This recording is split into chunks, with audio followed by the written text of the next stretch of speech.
So over the last couple of days, I have shared with you guys some reporting, some rumors and leaks about the upcoming Google Pixel 7a, which now, at least this one detail, which is a pretty big detail to be honest, does appear to be false. We are looking at this thing here. This was a Twitter thread by Kuba, who is, like I've mentioned several times on this channel, this is someone who is digging into the camera app APKs from Google, finding code names of devices, and then seeing what cameras were listed for those devices. This seemed like a pretty reasonable way to determine what kind of camera hardware these upcoming devices would have. In his posts, he made reference to the fact that the Google Lynx, which is supposedly the Pixel 7a, and yes, we do know for a fact now it is the Pixel 7a, made reference to the Sony IMX 787 instead of the IMX 363 that we have all been used to. In fact, yesterday, I made a whole video talking about the spec differences between these two sensors,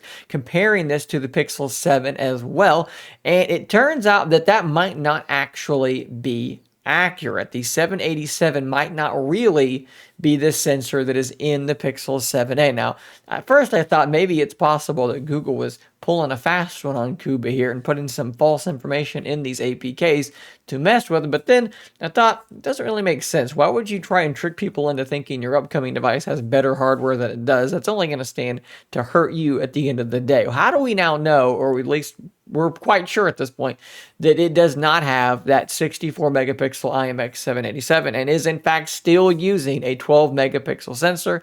Well, because somehow this website, Zing News, they just have a Pixel 7a already. They've got their hands on it. They're taking pictures of it, and they're testing the thing out already, which pretty much confirms that the Pixel 7a is coming this spring at Google I/O. Otherwise, they wouldn't have completed models just ready to be tested, probably pulled from a factory at this point. I digress. What they say here in this paragraph is that the Pixel 7a has a set of dual 12 megapixel cameras. So no Sony IMX 787 to be found in this piece of hardware that they do have. Now, I will like to point out, look at this interesting pattern on the back of this device. That is quite striking and interesting. I kind of like that to differentiate it from the 7 Pro, and then, of course, later, the 8 and the 8 Pro, although who knows, maybe the 8 will also have this kind of interesting pattern. If you look here at this picture that they posted, you can actually see product revision links.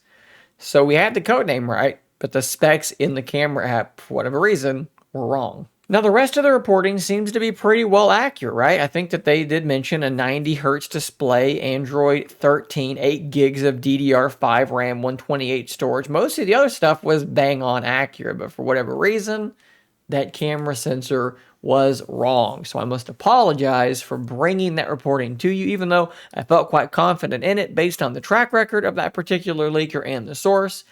It is not accurate, so we have to amend that and move forward from there. I suppose there still is a tiny chance that it is in fact the Sony IMX 787, and perhaps Zing.com doesn't realize that the photos are being binned down to 12 megapixels, and they're just seeing that and assuming that that's the sensor that's in it. I can't really speak to the reliability of this website or how much what their knowledge base is, but at this point, I think we have to assume that it's going to be a dual 12 setup. I still do think that the Pixel 7a is going to be quite strong because it's not like the Pixel 6a had a bad camera.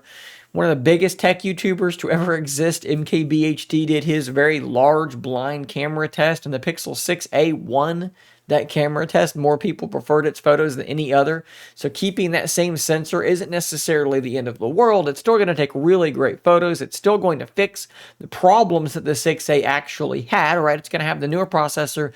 The high refresh rate screen is going to be there. Wireless charging is, in fact, in there as well. So I don't think this is going to be like a letdown of a device. We just have to get rid of the idea of that very high resolution sensor and contend with it as it is. So guys, thanks for watching. Again, sorry for the inaccurate reporting at this point. You know, it is what it is. These rumors move quickly. I bring them to you as quickly as I can. And sometimes, every now and again, even good sources like Kuba do get things wrong. I will see you guys on the next one. And until next time, stay nerdy, my friends.